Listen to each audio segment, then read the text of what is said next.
Everyone, welcome back to our channel BBS pharma. आज हम pharmaceutical engineering की unit first का चैप्टर सेकंड साइज रिडक्शन को शुरू करेंगे। इससे पहले हमने इसका फर्स्ट चैप्टर स्टडी कर लिया है, तो चलो आज का टॉपिक शुरू करते हैं। Size reduction. साइज रिडक्शन नाम से ही इंडिकेट हो रहा है कि हमें क्या है, किसी सब्सटेंस का जो साइज है उसको रिड्यूस करना है। रिड्यूस करके क्या होता है, छोटा हो जाएगा। ठीक है, तो यहाँ पे हम जब फार्मेसी में पढ़ रहे हैं तो यहाँ पे हम किसकी बात करेंगे, ड्रग पार्टिकल्स की। Size reduction is the process in which large drug particles are converted into small particles। Size reduction वो प्रोसेस है जिसमें हम कोई बड़ा ड्रग पार्टिकल है उसको छोटे छोटे पार्टिकल्स में कन्वर्ट कर देंगे। उसका हम साइज रिड्यूस कर सकते हैं अलग अलग मैकेनिज्म से, उनको हम आगे देखेंगे।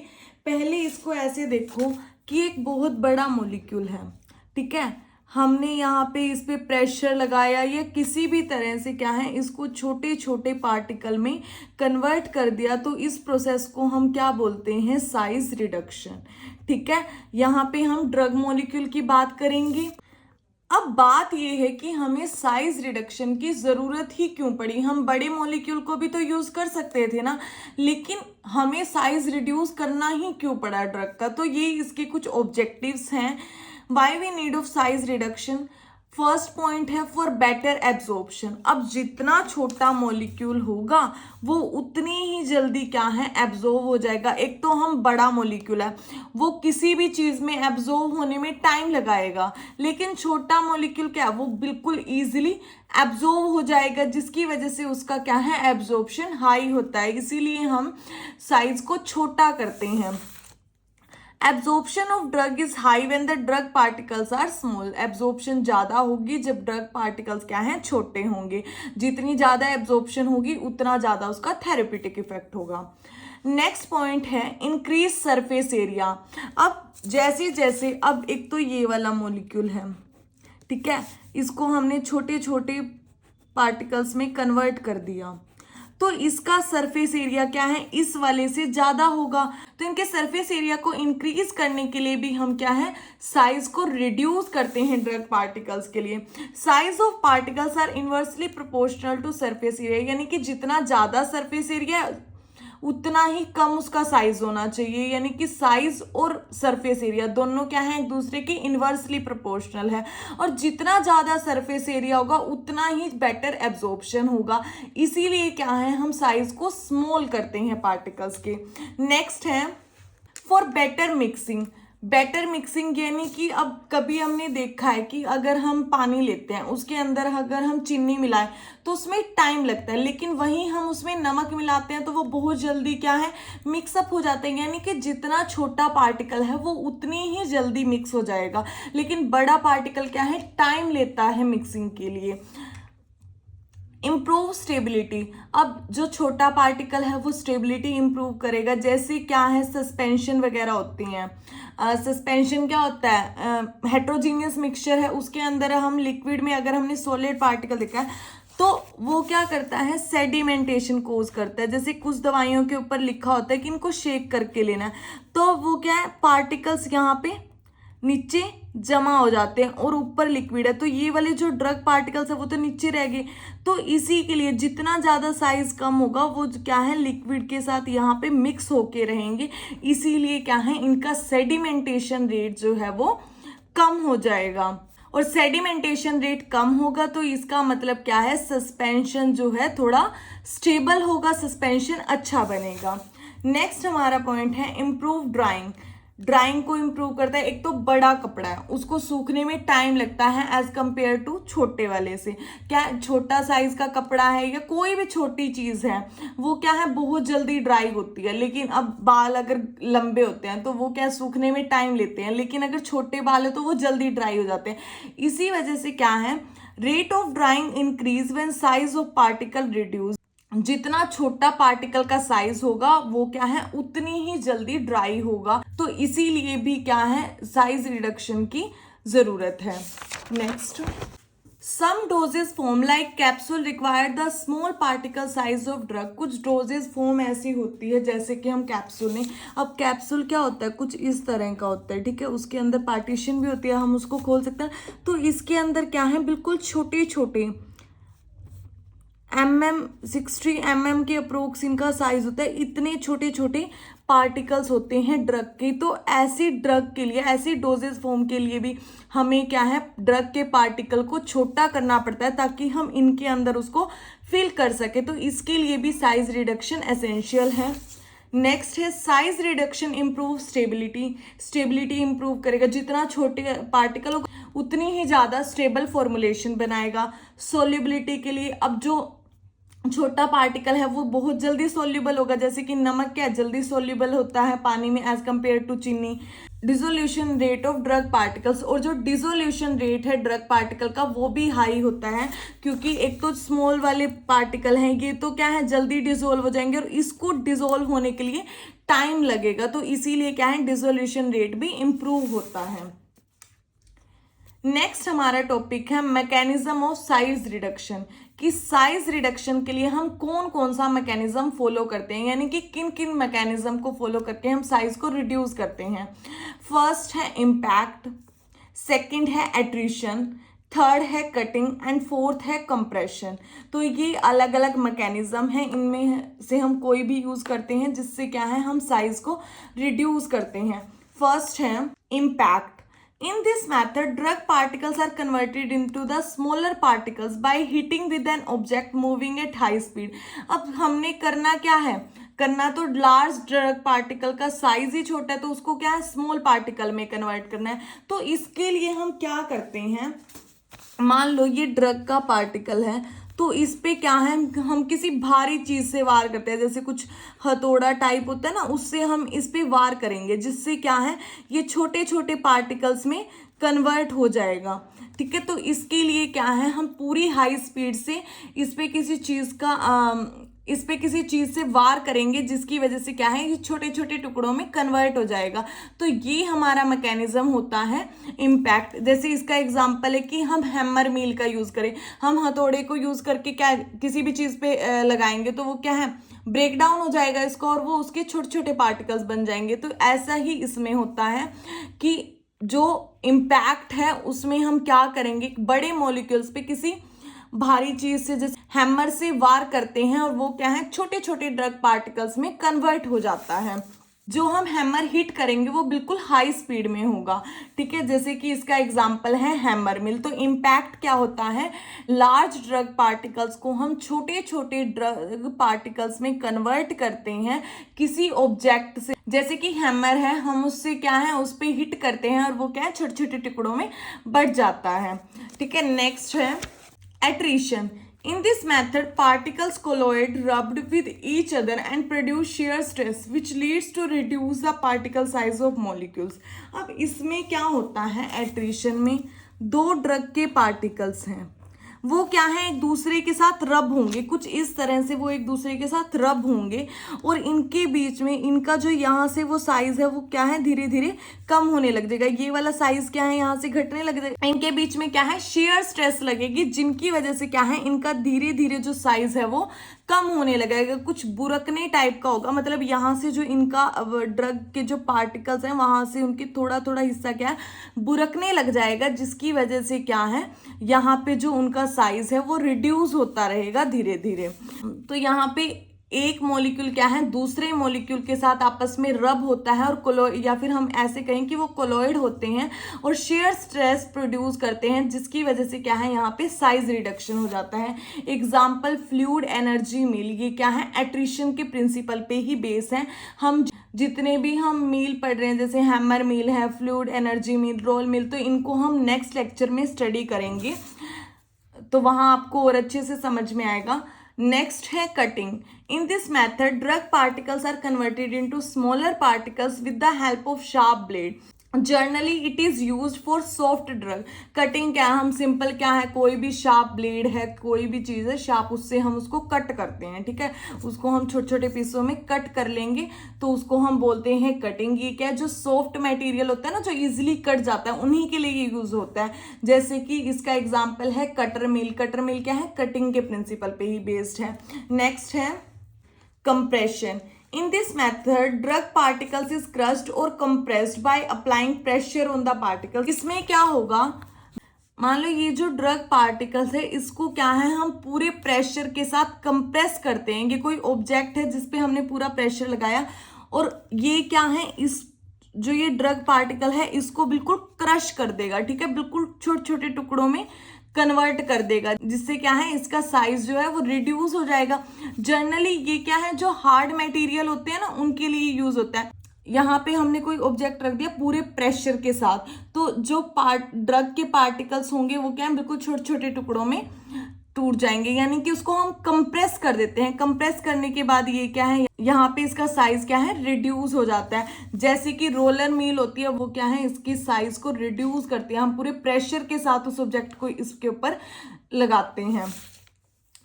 Generally it is used for hard material के लिए यूज होती है। एग्जाम्पल है इसका रोलर मिल जो है वो कंप्रेशन के प्रिंसिपल पे काम करती है। नेक्स्ट हमारा टॉपिक है लॉ गवर्निंग साइज रिडक्शन। जो लॉ साइज रिडक्शन के लिए दिए गए हैं, there are mainly 3 law for size reduction. 3 law हैं जो साइज रिडक्शन के लिए दिए गए हैं। फर्स्ट है किक्स लॉ, सेकंड है रिटिंगर लॉ और थर्ड है बॉन्ड्स लॉ, ठीक है। तो ये क्या है, तीनों के तीनों लॉ साइज रिडक्शन के लिए हैं और तीनों ने सेम ही बात बताई है, बस थोड़ा सा तरीका अलग है। इन्होंने क्या बताया है कि जैसे जैसे मान लो ये क्या है, बड़ा पार्टिकल है, जैसे जैसे हमने इसको छोटे पार्टिकल्स में कन्वर्ट किया तो हमें क्या है, ज्यादा एनर्जी की रिक्वायरमेंट होगी। पहले तो क्या सिर्फ इस अकेले के लिए एनर्जी चाहिए थी, अब इसके लिए भी, इसके लिए, इसके लिए, इसके लिए, सबके लिए क्या है, एनर्जी की रिक्वायरमेंट होगी। यानी कि जितना ज्यादा छोटा पार्टिकल्स होगा उसके लिए एनर्जी की रिक्वायरमेंट क्या है, उतनी ही ज्यादा होगी। तो यही बात क्या है, इन तीनों लॉ ने एक्सप्लेन की। फर्स्ट हमारा है Kick's law. According to this law the energy required to reduce the size of particles is directly proportional to ratio of size reduction.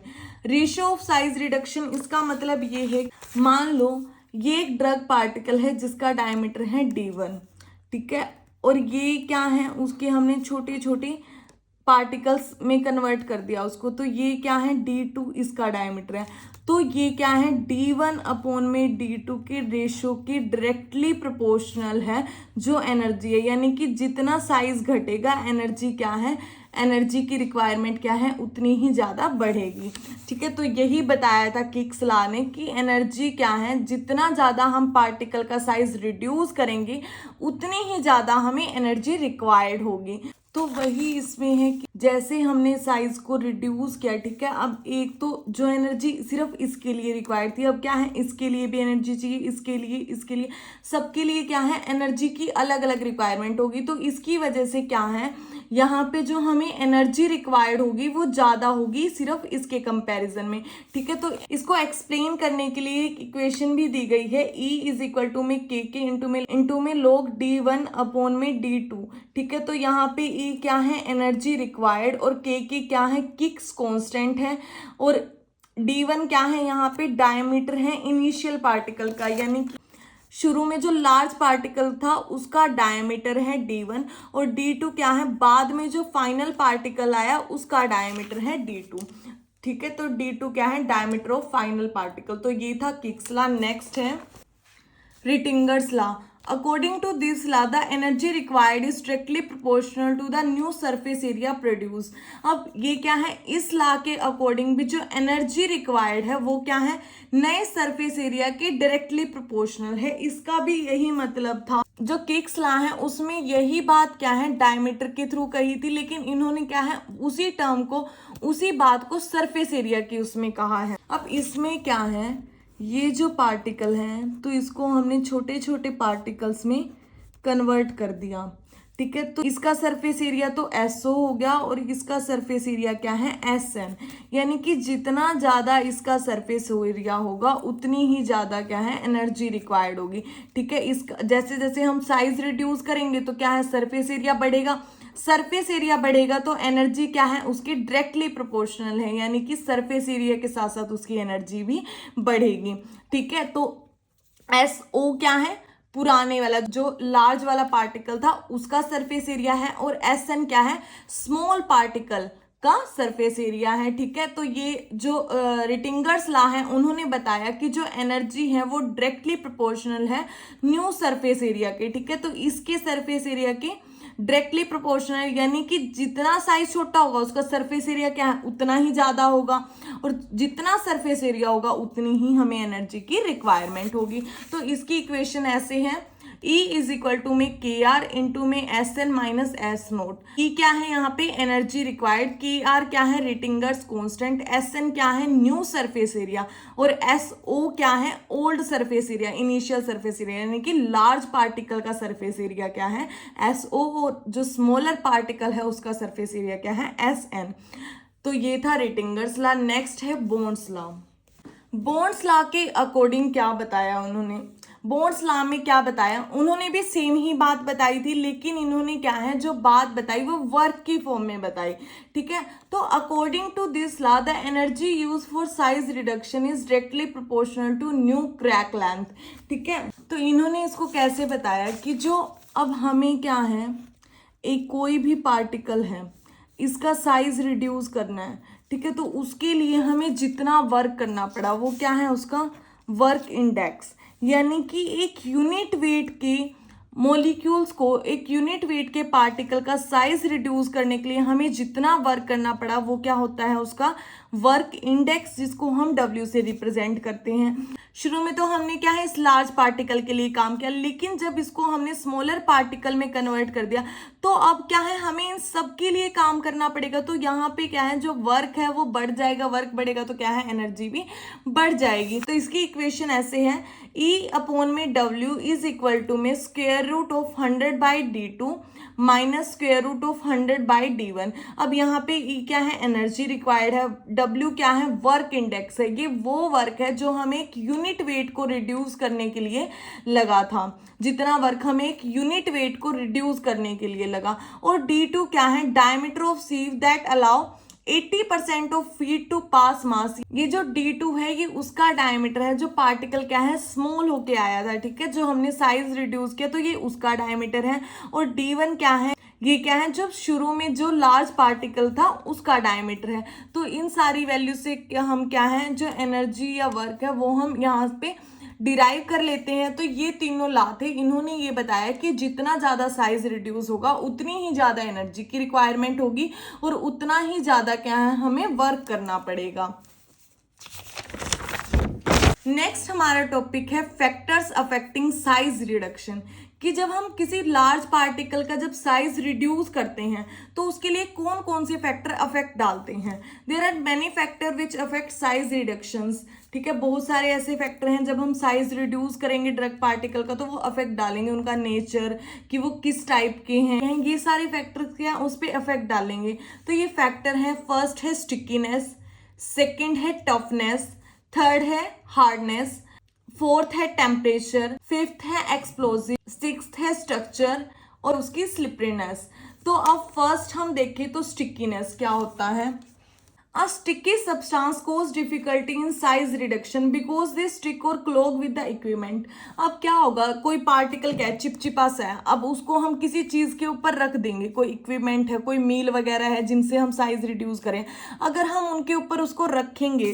ठीक है। मान लो ये क्या है कोई मील है, इसके ऊपर हमने उस साइज उस ड्रग पार्टिकल को रख दिया, इसका नेचर क्या है ये स्टिकी सा है, तो ये क्या करेगा इसी के साथ चिपक जाएगा। जब हम इसका साइज रिड्यूस करने लगे तो इसी के साथ चिपक जाएगा, जिसकी वजह से हमें क्या है डिफिकल्टी होगी साइज रिडक्शन के लिए। तो इसको हम ईजिली जो स्टिकी सब्सटेंस होते हैं उनको हम ईजिली इतनी जल्दी उनका साइज रिड्यूस नहीं कर पाते हैं।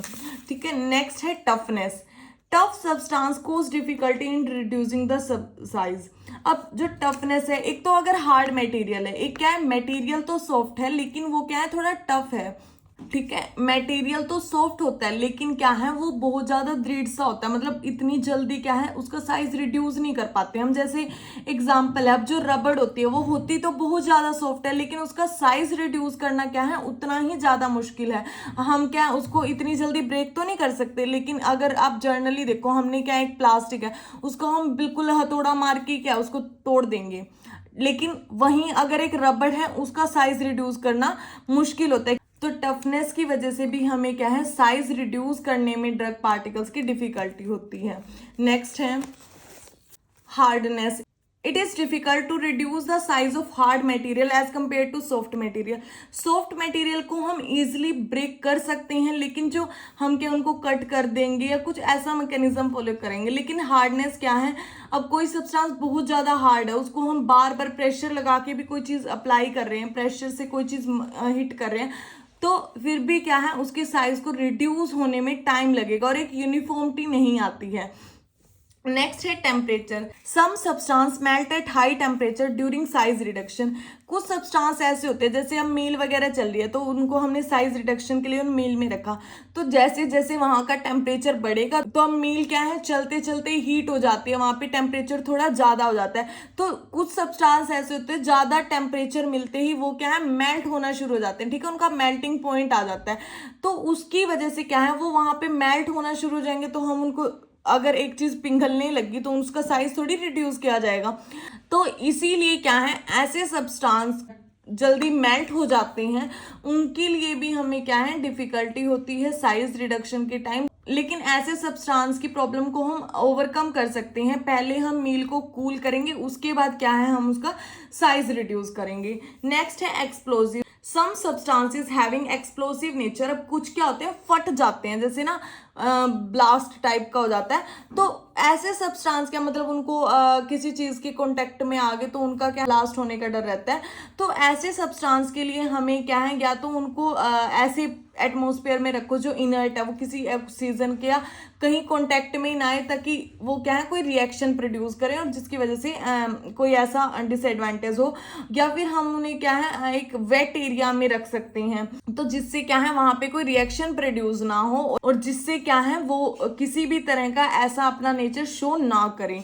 स्लिपरीनेस। अब कुछ सब्सटेंस क्या होते हैं स्लिप होते रहते हैं, जैसे हमने उसको मील के ऊपर रखा वो क्या स्लिप हो जाएंगे। तो ऐसे सब्सटेंस का साइज रिडक्शन क्या है मुश्किल हो जाता है, क्योंकि वो क्या है उनका जो नेचर होता है वो थोड़े लुब्रिकेंट टाइप के होते हैं। अगर हमने उनको रख दिया तो वो वहां से स्लिप होके जा रहे हैं, मतलब हम उन पे हैमर भी मार रहे हैं कुछ भी कर रहे हैं तो वो अपनी जगह छोड़ देते हैं। तो ऐसी चीजों को, ऐसे सब्सटेंस का साइज रिडक्शन करना डिफिकल्ट हो रहता है। तो ये कुछ फैक्टर्स हैं जो अफेक्ट डालते हैं साइज रिडक्शन के लिए। तो इसकी वजह से क्या है जब हम लार्ज ड्रग पार्टिकल को स्मॉल पार्टिकल्स में कन्वर्ट करते हैं तो उस टाइम पे क्या है बहुत ज़्यादा डिफिकल्टी आती है। इसी के साथ आज का हमारा टॉपिक खत्म होता है। आई होप आप सबको अच्छे से समझ में आया हो। ऐसी ही और वीडियो के लिए हमारे चैनल को सब्सक्राइब करें। Thank you everyone.